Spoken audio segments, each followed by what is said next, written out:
Excuse me for a minute, but I got a song to sing.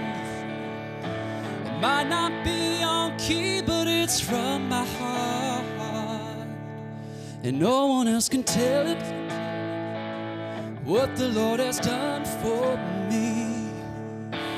This might take all day, so I better start right now. And it might get loud, might get loud. Heaven's coming down, down, down. And it might get loud, might get loud. Heaven's coming down, down, down. And it might get loud. No, I don't got a halo. No, I'm not a perfect man, but I'm just glad to be a child of God. Oh yeah, 'cause when I think of where I could have been, should have been if he hadn't stepped in, I got a praise on the inside that can't be denied, and I gotta get it out right now. It might get loud, it might get loud. Heaven's coming down, down, down. And it might get loud, it might get loud. The chains are breaking. Heaven's coming down, down, down. And it might get loud, it might get loud. The saints are praising. Heaven's coming down, down, down. And it might get loud, might get loud. Heaven's coming down, down, down. It might get loud.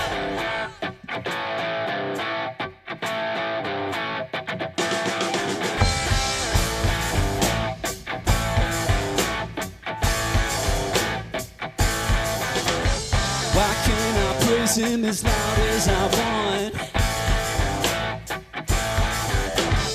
Why can't I praise him as loud as I want? Why can't I praise him as loud as I want? Why can't I praise him as loud as I want? Hey, hey. Why can't I praise him as loud as I want? Why can't I praise him as loud as I want? Why can't I praise him as loud as I want? Why can't I praise him as loud as I want?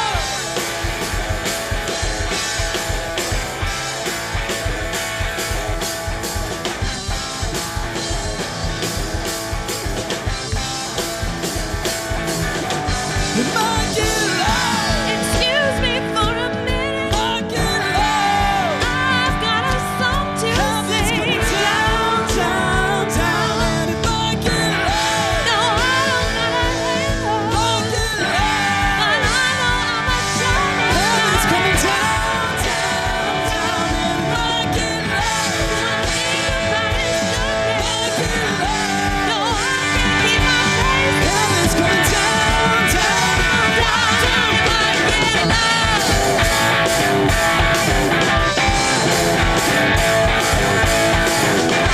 Why can't I praise him as loud as I want? Why can't I praise him as loud as I want? Why can't I praise him as loud as I want? Why can't I praise him as loud as I want?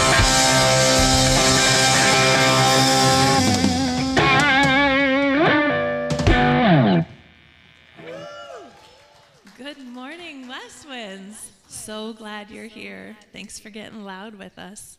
Let's sing some more together.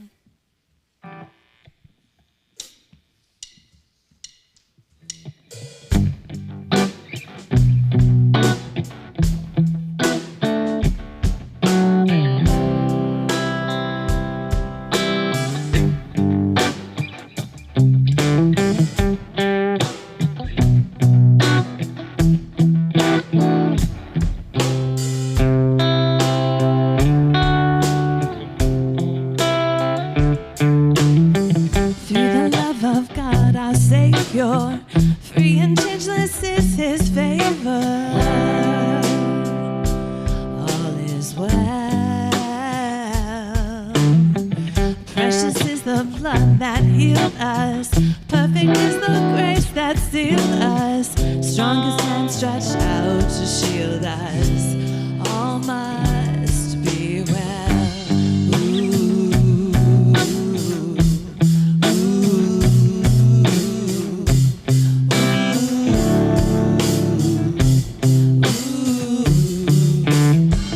Though we pass the tribulation, ours is such a full salvation. All is well. Happy still in God confiding. Proof of living Christ abiding. Only through His Spirit guiding. All must be well.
Through the love of God, our Savior, free and changeless is His favor. All is well. Precious is the blood that healed us. Perfect is the grace that sealed us. Strongest hand stretched out to shield us. All must be well. Ooh.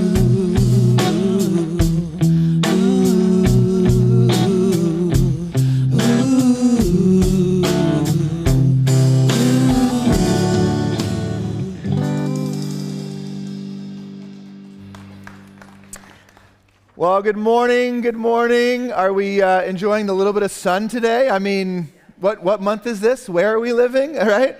It's so good to be with you. My name is Pastor Cory, and I've just got a couple announcements to share with us today. The first one I want to share about is next weekend. So we've been talking about this for a few weeks now, since Christmas Eve actually. Next weekend we're going to have a special guest with us, a friend of mine named Joe Sango. And Joe has given his life to helping people fund their dreams. And Joe has been teaching personal finance for a lot of years. He's an expert in the field. And I don't know if you ever are stressed about money. I don't know if there's ever any tension in your life about money. I don't have any, you know. But Joe will be speaking in our morning services and sharing his story, both at the morning services. And that afternoon, Joe will be doing a special financial training in this room. And we would love to invite you to be a part of that. That'll be something that'll be really accessible to the community. And so if you know people that might be helpful in their life,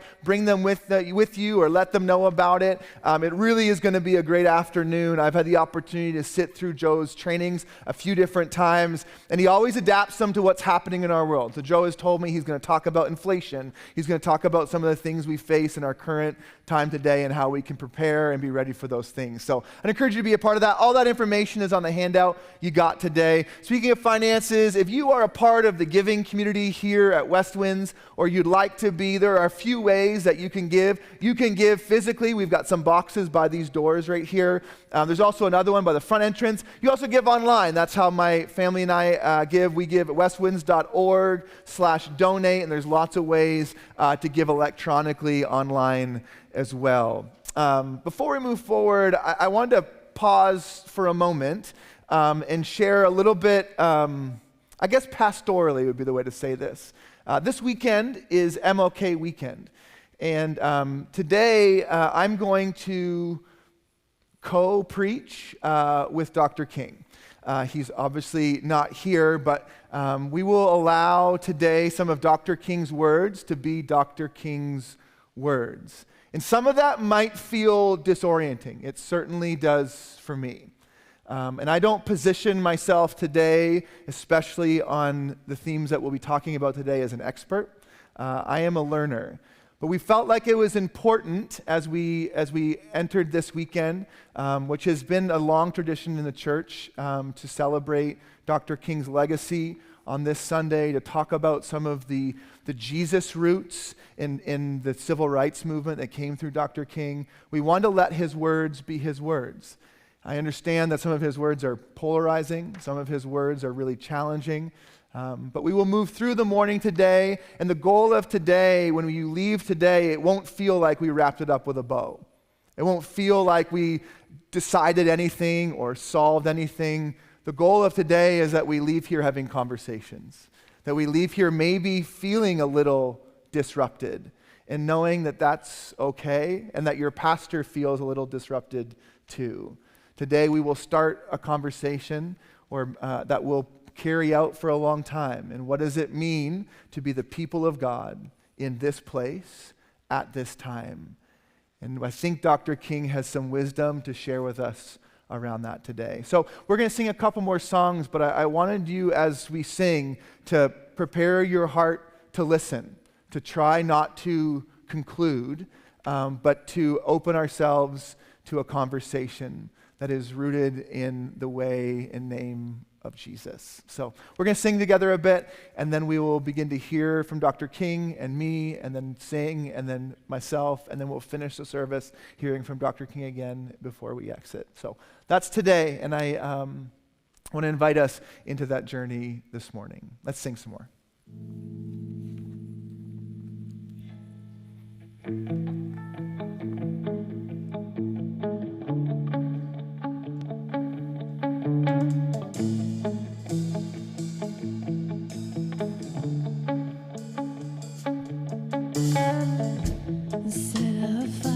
Down in my soul that I can't contain and I can't control.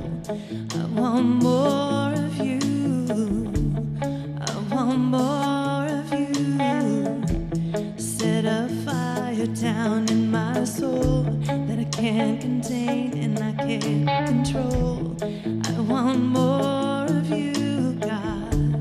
I want more of you, God.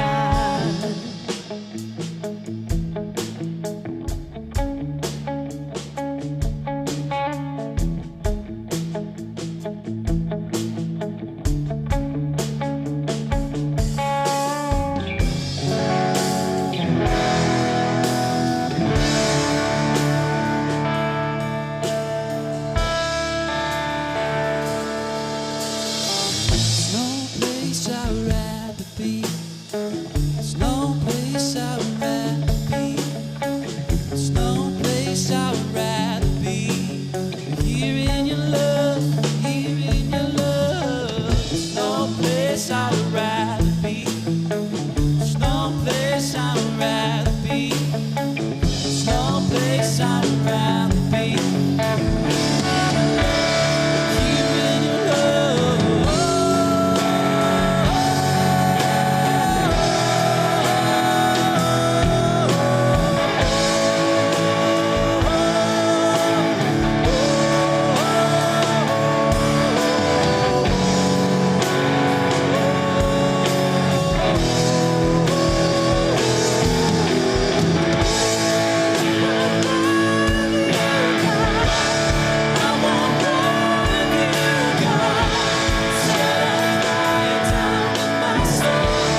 happy to join with you today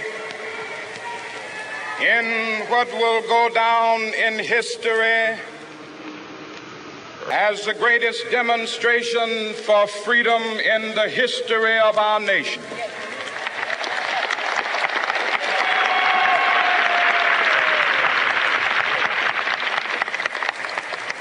Five score years ago, a great American in whose symbolic shadow we stand today signed the Emancipation Proclamation. This momentous decree came as a great beacon light of hope to millions of Negro slaves who had been seared in the flames of withering injustice. It came as a joyous daybreak to end the long night of their captivity. But 100 years later, the Negro still is not free. 100 years later, the life of the Negro is still sadly crippled by the manacles of segregation and the chains of discrimination. This nation will rise up and live out the true meaning of its creed. We hold these truths to be self-evident, that all men are created equal.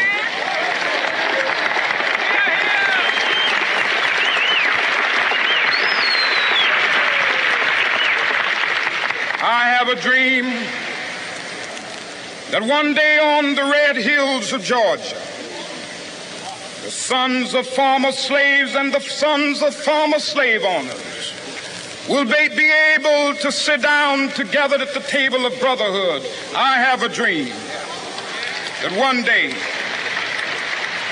even the state of Mississippi, a state sweltering with the heat of injustice, sweltering with the heat of oppression, will be transformed into an oasis of freedom and justice. I have a dream that my 4 little children will one day live in a nation where they will not be judged by the color of their skin, but by the content of their character. I have a dream today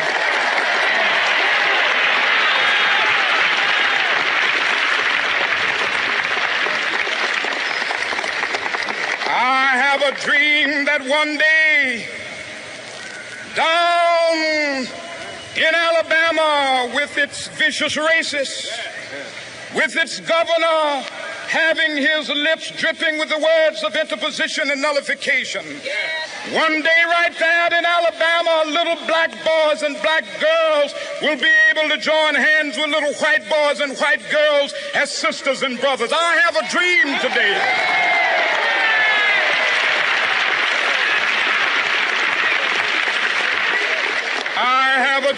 that one day every valley shall be exalted, and every hill and mountain shall be made low. The rough places will be made plain, and the crooked places will be made straight. And the glory of the Lord shall be revealed, and all flesh shall see it together. This is our hope. This is a faith that I go back to the South with. With this faith, we will be able to hew out of the mountain of despair a stone of hope. With this faith, we will be able to transform the jangling discords of our nation into a beautiful symphony of brotherhood. With this faith, we will be able to work together, to pray together, to struggle together, to go to jail together, to stand up for freedom together, knowing that we will be free one day. This will be the day. This will be the day when all of God's children will be able to sing with new meaning, "My country, tears of thee. Sweet land of liberty, of thee I sing. Land where my fathers died, land of the pilgrim's pride. From every mountainside, let freedom ring. And if America is to be a great nation, This must become true. And so let freedom ring from the prodigious hilltops of New Hampshire. Let freedom ring from the mighty mountains of New York. Let freedom ring from the heightening Alleghenies of Pennsylvania. Let freedom ring from the snow-capped Rockies of Colorado. Not only that, let freedom ring from Stone Mountain of Georgia. Let freedom ring from Lookout Mountain of Tennessee. Let freedom ring from every hill and molehill of Mississippi, from every mountainside. Let freedom ring, and when this happens, when we allow freedom ring, when we let it ring from every village and every hamlet, from every state and every city, we will be able to speed up that day when black men and white men, Jews and Gentiles, Protestants and Catholics will be able to join hands and sing in the words of the old Negro spiritual. Free at last, free at last. Thank God Almighty, we are free at last.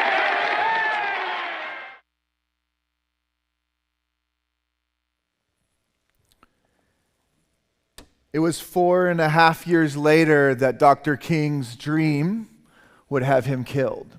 It was 4.5 years later that this movement would lead to the assassination of its most visible leader. Following Dr. King's life and this early speech in the movement is eerily similar to another story. A speech that sounded much like Dr. King's dream, a speech by a man that we talk about often here named Jesus. Jesus started a movement with a very similar speech of proclaiming a future free of oppression that also eventually got him murdered and killed as well. In Matthew chapter 6, Jesus' speech opens up this way: happy are people who are hopeless. Happy are people who are grieved. What a ridiculous statement to make. What a ridiculous way to open up a speech. But what Jesus is doing is describing a future he's dreaming of. What Jesus is doing in the Sermon on the Mount is describing his dream for this world that his Father created. Matthew chapter 6, let me read this to us starting in verse 3. Happy are people who are hopeless, because the kingdom of heaven is theirs. Happy are people who grieve, because they will be made glad. Happy are people who are humble, because they will inherit the earth. Happy are people who are hungry and thirsty for righteousness, because they will be fed until they are full. Happy are people who show mercy, because they will receive mercy. Happy are people who have pure hearts, because they will see God. Happy are people who make peace, because they will be called God's children. Happy are people whose lives are harassed, because they are righteous, because the kingdom of heaven is theirs. See, part of being a Christian, part of being a follower of Jesus is seeing a future. It's seeing a different future. It's dreaming of a future that is free of oppression. It's dreaming of a future that is liberating not just for some people, but for all people. This means that for us today, part of our work in being the church is to understand the oppressive realities of the world we live in now and working toward a different reality for tomorrow. This has been the Jesus movement for thousands of years. This is a really, really important intersection of the church, telling the truth about today while working for a different reality tomorrow. It's easy for us to, I think, at least for me, to hear Dr. King's speech and think it's about a different place. It's certainly in a different time, but it's also easy to think that this was primarily happening in the South. After all, we live in Michigan, right? We were a part of the Underground Railroad. We were part of helping so many of escapees from the South receive their freedom. But while this speech is happening, literally while this speech is happening, there were some oppressive realities in Jackson County as well.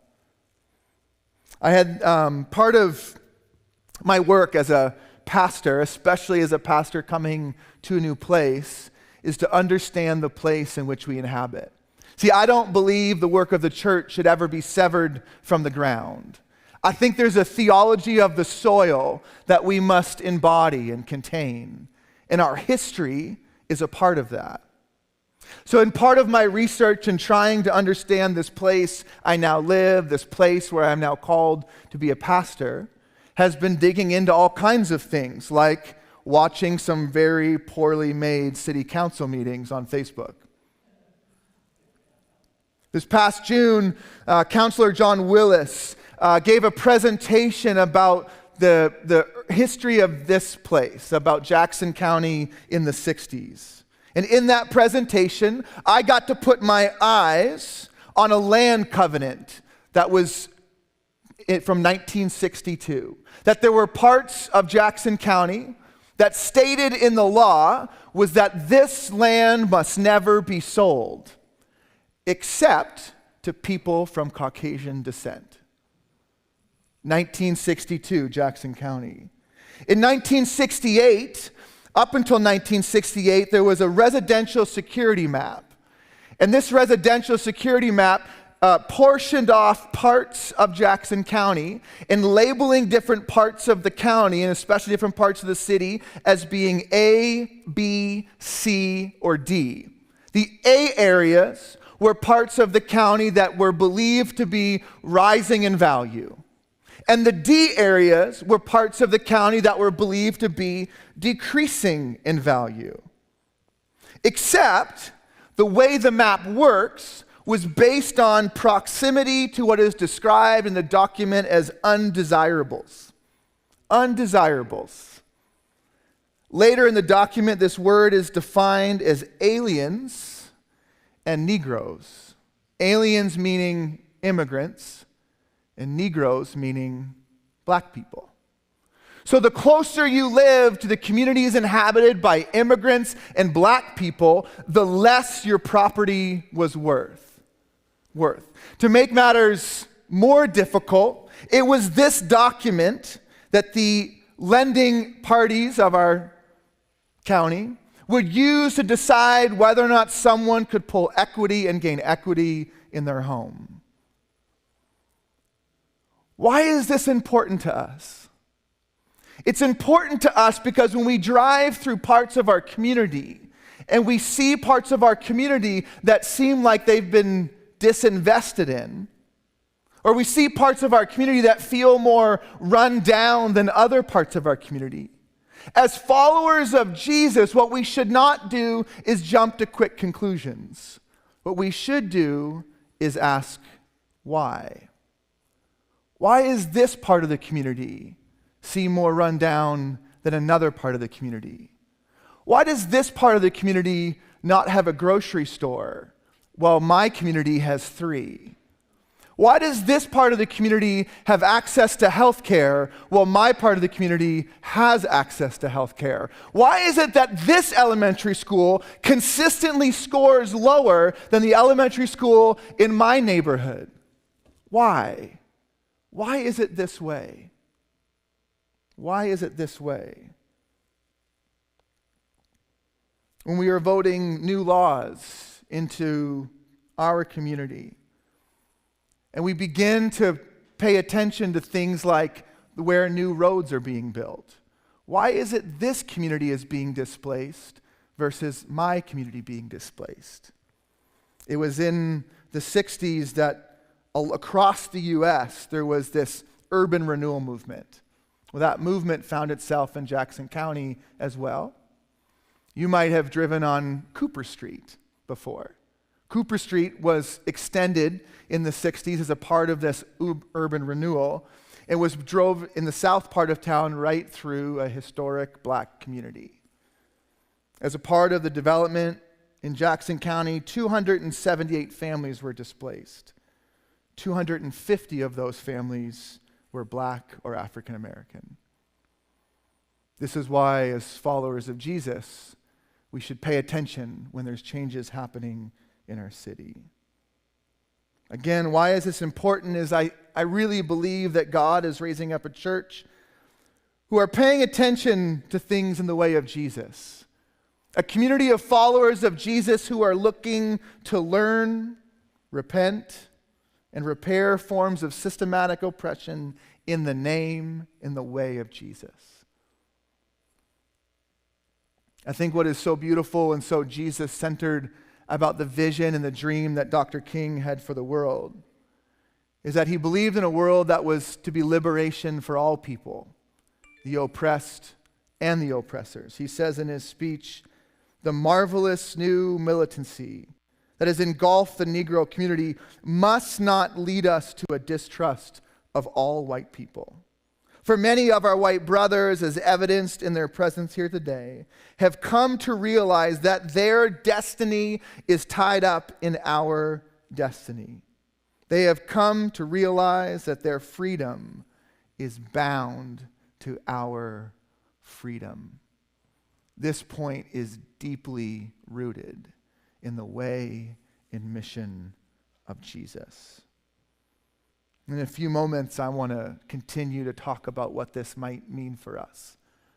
But I wanted to pause there for a minute to just let that rest and sit as the band leads us through another song.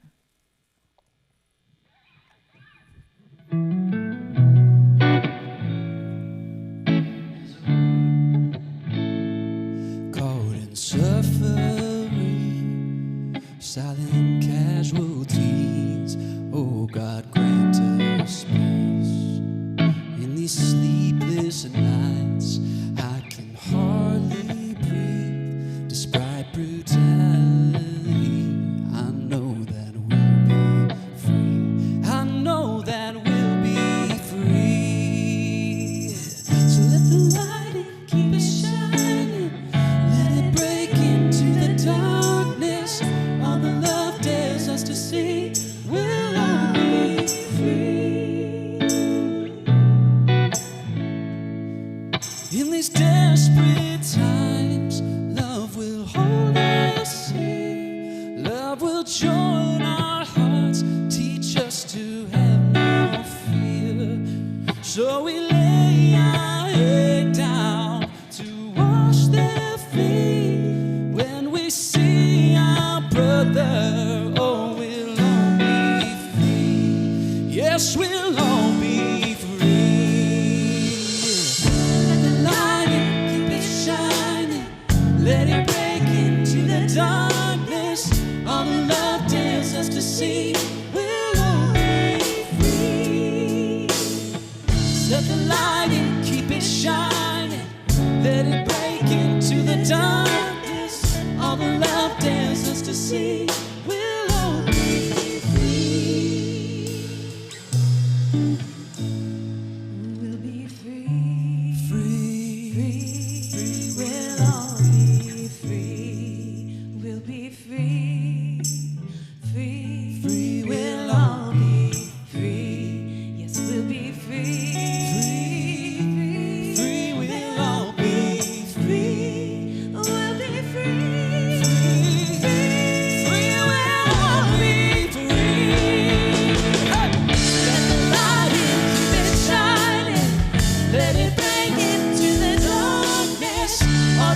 Tell everybody we'll all be free.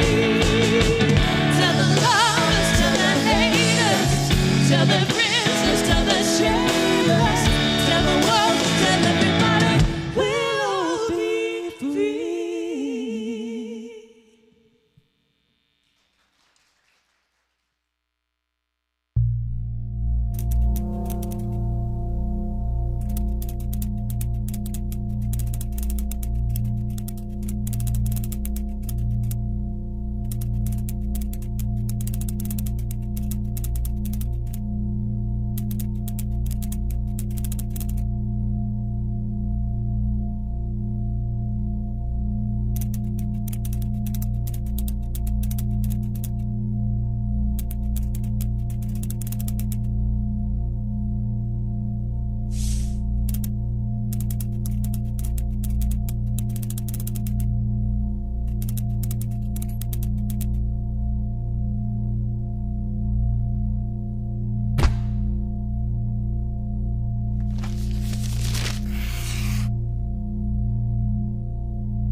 It was 4 months before Dr. King's I Have a Dream speech that he's in a jail cell on Good Friday that the article that you just read about was published in a local newspaper, signed by white local clergymen, urging Dr. King to call back the movement, urging Dr. King to be patient and allow the new laws that were forming to work themselves out in society. This theme is actually throughout the Jesus story as well. This theme is throughout Jesus' teaching that there's a certain privilege we have when we are distant from suffering to be patient in changing the things that cause that suffering. Maybe none more pointed than one of Jesus' last parables in Matthew chapter 25. In Matthew chapter 25, before Jesus is about to move on from his disciples, he shares this parable about sheep and goats.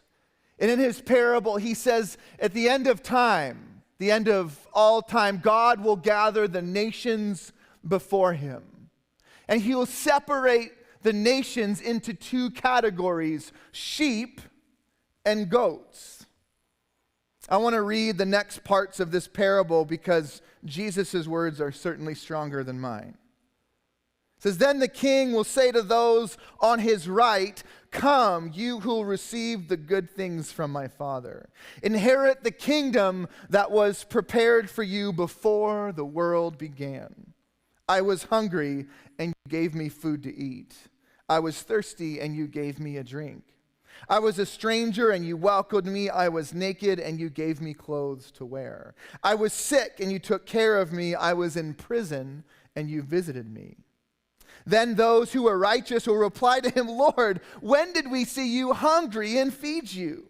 Or thirsty and give you drink? When did we see you as a stranger and welcome you, or naked and give you clothes to wear? When did we see you sick or in prison and visit you? Then the king will reply to them, I assure you that when you have done it for one of the least of these brothers and sisters of mine, you have done it for me. Then he will say to those on his left, get away from me, you will receive terrible things. Go into the unending fire that has been prepared for the devil and his angels. I was hungry, and you gave me no food to eat. I was thirsty, and you didn't give me anything to drink. I was a stranger, and you didn't welcome me. I was naked, and you didn't give me clothes to wear. I was sick and in prison, and you didn't visit me. Then they will reply, Lord, when did we see you hungry or thirsty or stranger or naked or sick or in prison and didn't do anything to help you? Then he will answer, I assure you, that when you haven't done it for one of the least of these, you haven't done it for me. And they will go away into eternal punishment, but the righteous will go into eternal life. See, the call of unity, this letter from the white clergymen, has some sympathy in it. Right? There's some sympathetic language in it. There's a sense that they are still for the civil rights movement. But there's a real lack of solidarity in the letter. Right? There's sympathy for it, but there's a lack of solidarity with the people most affected by the oppressive systems of the time. The same is true in Matthew 25. The goats are sympathetic to what Jesus is saying. Jesus, when did we see you hungry or thirsty? Jesus, certainly if we knew that you were in prison, we would have visited you. Certainly we would think that it would not be right, Jesus, for you to suffer in this way. We have sympathy for that. But what's amazing is the sheep have the exact same response as the goats. Jesus, when did we see you hungry or thirsty? When were you in prison? When were you naked and we clothed you? What Jesus is pointing at here is there's this certain urgency. There's a certain urgency that exists when we live in proximity to and in solidarity with those who are suffering. Certainly, if your child was suffering, you would do something, right? Certainly, if your parent was suffering, you would do something, right? Certainly, if your closest friend was suffering, you would do something, right? This is the point Jesus is trying to make, that his movement, his people, have a sense of solidarity with those who receive the least amount of good news, which creates a sense of urgency to change the things that prolong suffering. I grew up in my early days of Sunday school after my family started going to church, and I remember this really weird song we used to sing. Anyone remember, I just want to be a sheep, ba, ba, ba, ba?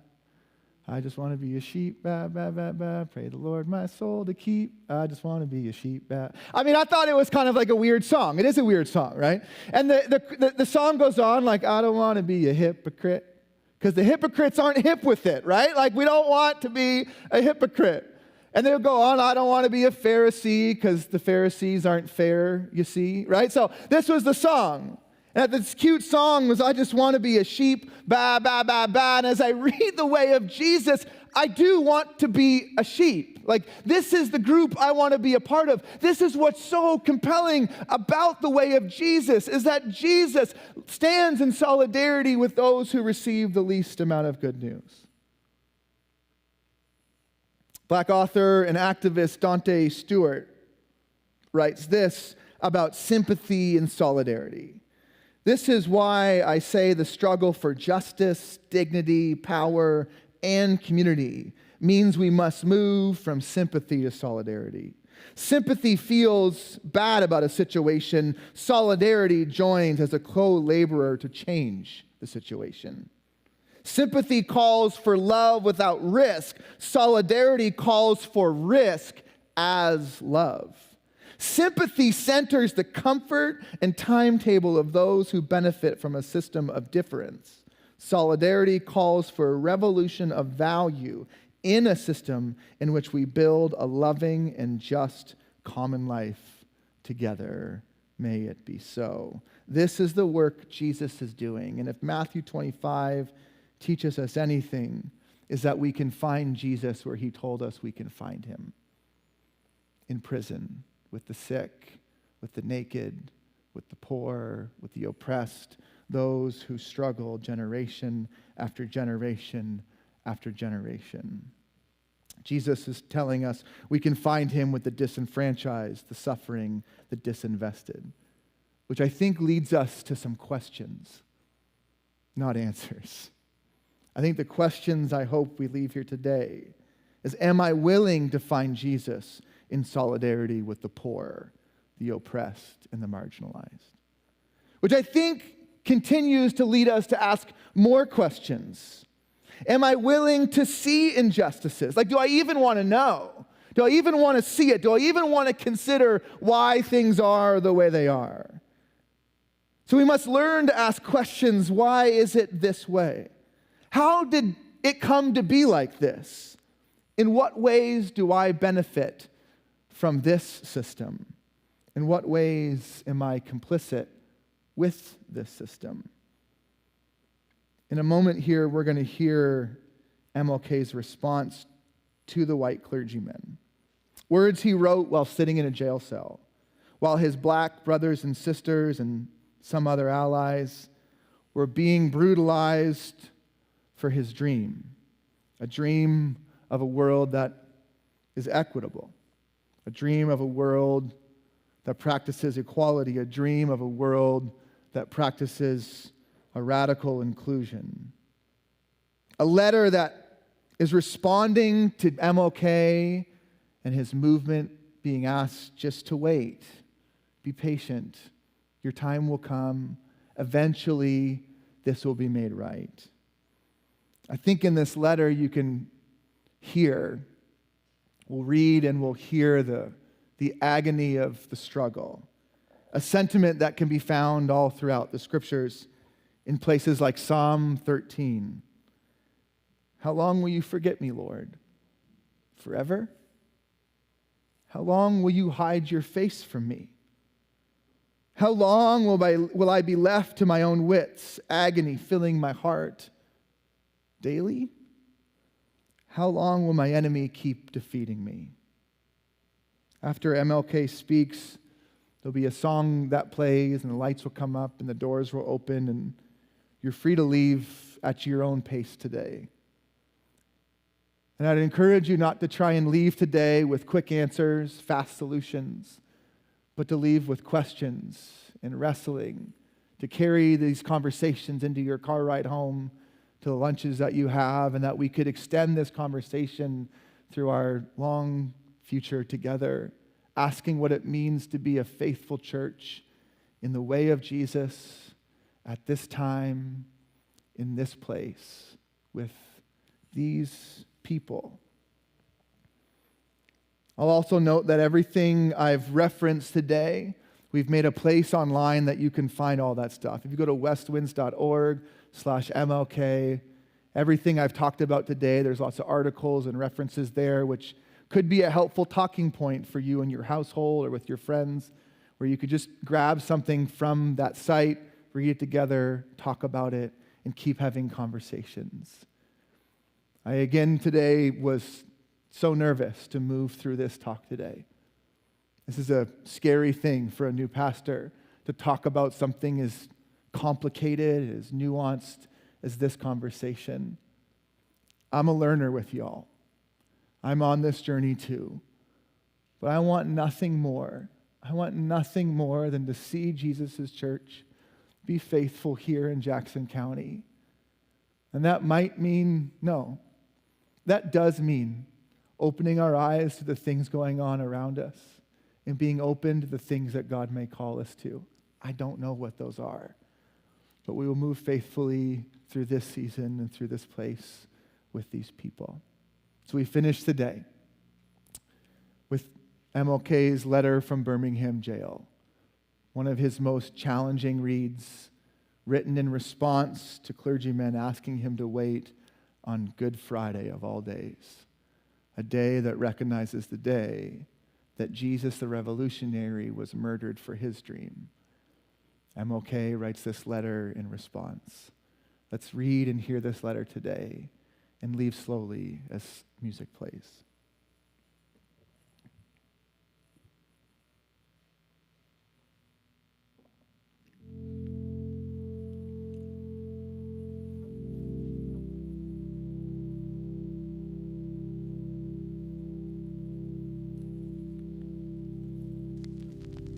Injustice anywhere is a threat to justice everywhere. We are caught in an inescapable network of mutuality, tied in a single garment of destiny. Whatever affects one directly, affects all indirectly.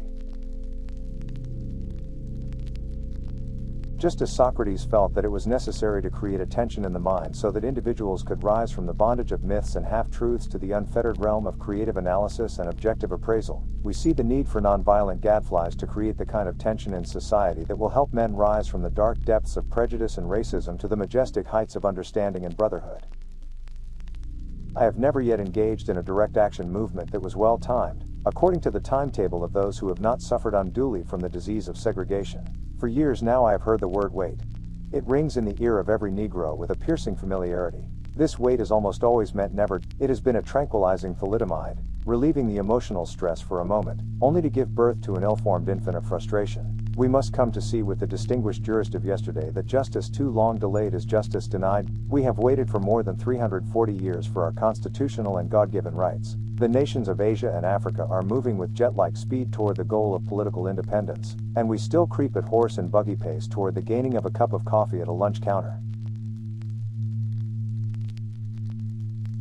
Perhaps it is easy for those who have never felt the stinging darts of segregation to say wait. But when you have seen vicious mobs lynch your mothers and fathers at will and drown your sisters and brothers at whim, when you have seen hate-filled policemen curse, kick, brutalize, and even kill your black brothers and sisters with impunity, when you see the vast majority of your 20 million Negro brothers smothering in an airtight cage of poverty in the midst of an affluent society, when you suddenly find your tongue twisted and your speech stammering as you seek to explain to your 6-year-old daughter why she can't go to the public amusement park that has just been advertised on television, and see the tears welling up in her little eyes when she is told that Funtown is closed to colored children, and see the depressing clouds of inferiority begin to form in her little mental sky, and see her begin to distort her little personality by unconsciously developing a bitterness toward white people, when you have to concoct an answer for a 5-year-old son who is asking in agonizing pathos, "Daddy, why do white people treat colored people so mean?" When you are harried by day and haunted by night by the fact that you are a Negro, living constantly at tiptoe stance, never quite knowing what to expect next, and plagued with inner fears and outer resentments.